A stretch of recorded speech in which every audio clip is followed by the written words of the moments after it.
কিভাবে কম খরচে brick foundation দিয়ে একতলা বাড়ি করতে হয় এর দুইটা পার্ট আমি বের করেছি। আজকে হলো 3 নম্বর পার্ট। তো এখানে তৃতীয় পার্টে যারা প্রথম এবং দ্বিতীয় পার্টটি দেখেননি তারা এই ভিডিওটা দেখার পর দেখে নিবেন এবং ভিডিওটি ভালো লাগলে ভিডিওতে একটি লাইক করে চ্যানেলটি সাবস্ক্রাইব করে নেবেন। তো 3 নম্বর পার্টে দেখুন, প্রথমে আমরা সলিংটা আপনাদেরকে দেখিয়েছিলাম, একটা সলিং করা হয়েছিল কিভাবে, এবং তারপরে দেখিয়েছি এখানে রডগুলো কিভাবে বাঁধা হয়েছে।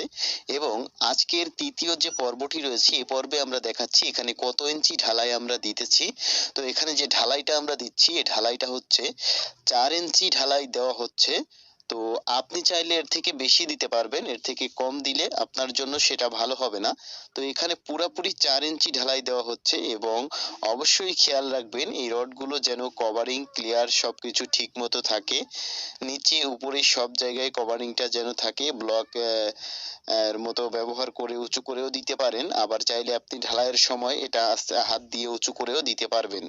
তো এই ছিল ভিডিওটি ভালো লাগলে ভিডিওতে একটি লাইক করে চ্যানেলটি সাবস্ক্রাইব করে নেবেন এবং পরবর্তী পার্ট দুইটা দেখতে চাইলে কমেন্ট